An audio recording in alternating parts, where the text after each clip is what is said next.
निलेजी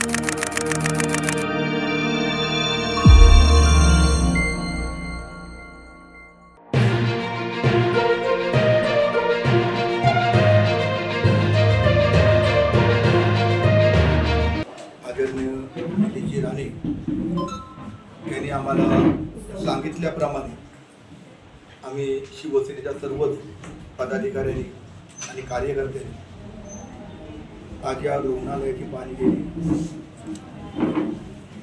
रुग्णालयामध्ये जी ओपीडी जी आज सध्याची जी चालू आहे ती अतिशय समाधानकारक या ठिकाणी ओपीडी चालू आहे। शासनाच्या माध्यमातून पुरेसा औषध पुरवठा पण या ठिकाणी उपलब्ध आहे।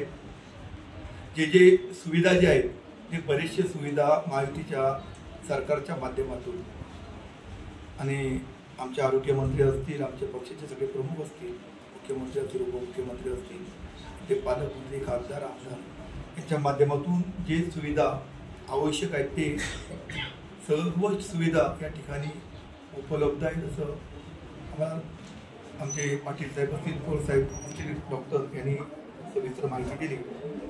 आणि एकंदरीत ओपीडी बघितल्यानंतर ही सांगण्याची काही गरज नाही, ती दिसतेच आहे। परंतु काही जे छोटे छोटे जे काही गोष्टी आहेत की या हॉस्पिटलमध्ये CCTVची अजून सुविधा नाही, त्यांनी प्रस्ताव पाठवलेला आहे, तो आजच नाही। माझ्या माहितीप्रमाणे अध्यापक कधी या 5-10 वर्षात झालंच नाही, CCTV हा विषयच नाही, तो आता 2 वर्षातला विषय नाही, हा खूप जुना विषय आहे।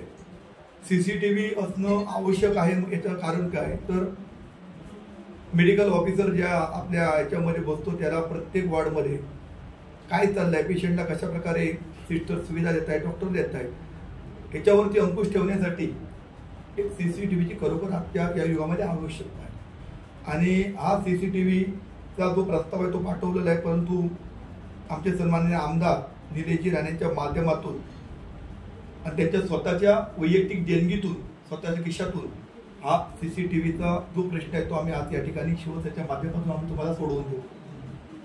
दुसरी गोष्ट म्हणजे काही बेसिंग आहेत, काही वॉटर कूलरचे फिल्टर त्याचं रिपेरिंग आहे, छोटे छोटे जे काही जे गोष्टी आहेत पाण्याचे वगैरे, हे सुद्धा शिवसेनेच्या माध्यमातून सन्माननीय आमदार साहेबांच्या स्वतःच्या वैयक्तिक पैशात सुद्धा प्रश्न तुम्हाला येत्या 2-3 दिवसांनी सुद्धा सगळे प्रश्न सोडवून देतील। मला रुग्णाला अतिशय चांगल्या दर्जेदार सेवा डॉक्टर सर्व स्टाफ देऊ शकेल आणि त्याच्या पाठीशी मी गंभीरपणे उभा आहे, हे सन्माननीय आमदार साहेबांनी सांगितल्यामुळे आमदार साहेबांच्या माध्यमातून हे सगळे प्रश्न आम्ही तुम्हाला जे तुम्ही सांगितले ते आम्ही त्या 8 दिवसामध्ये आम्ही तुम्हाला सोडवून देऊ। आता डायलिसिससाठी जे मशीनीची जी मागणी आहे ती सुद्धा डॉक्टर साहेबांनी केली, 2 मशीन आहेत, ते सुद्धा मशीन आमदार साहेब आणि आमचे खासदार साहेब करून या ठिकाणी भेट दिल्यानंतर आणि समजल्यानंतर जे काही प्रश्न होते हे आज सोडवण्याचं काम सन्माननीय आमदार साहेबांच्या माध्यमातून आम्ही सर्वजण करण्यासाठी कटिबद्ध आहोत।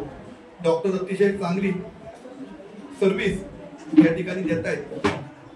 आपले सिव्हिल सर्जन पाटील साहेब, श्रीपाद पाटील यांना कोरोनाच्या कालखंडापासून मला स्वतःला अनुभव आहे की कुठल्याही पेशंट संदर्भात जरी फोन केला, कुठलीही गोष्ट सांगितली, 24 तास ते उपलब्ध होते आणि ती सेवा त्यांनी त्याही वेळी सुद्धा दिलेली होती आणि तर आताही ती त्याच पद्धतीत ते देत आहेत। मूळ तर गेले कित्येक वर्ष आमच्या परिचयात आहेत, चौक्या ग्रामीण रुग्णालयापासून कट्टा असेल, कणकवली असेल, या जिल्ह्यामध्ये त्यांनी बरीच वर्ष सेवा केलेली आहे आणि कुठलीही तक्रार न येता दर्जेदार सेवा रुग्णाला देण्यासाठी त्यांनी प्रत्येक वेळा त्यांनी काम केलेलं आहे आणि ते आज त्या मालवणचा सुद्धा चार्ज त्यांच्याकडे आहे। आणि हे सगळं ओपीडी बघितल्यानंतरच इथलं काम कशा प्रकारे चाललेलं आहे आपल्याला पाहायला मिळत आहे। हे जे काही जे प्रश्न आहेत आणि याच्या पुढे सुद्धा आता पाऊस पडेल, पाऊस पडल्यानंतर ग्रामीण भागातील शेतकरी असतील, काही आजार साथीचे रोग असतील, याच्यासाठी सुद्धा काही प्रश्न उपस्थित झाले, काही औषधाचे प्रश्न उपस्थित झाले, तर आमच्यापर्यंत आमच्या आमदारांच्या माध्यमातून, आमच्या पक्षाच्या माध्यमातून जे तुम्ही आम्हाला सांगाल त्यावेळी आम्ही आमचा पक्ष तुम्हाला आणि आमचे आमदार मदत करतील, एवढं या प्रसंगी मी आपल्याला सांगतो।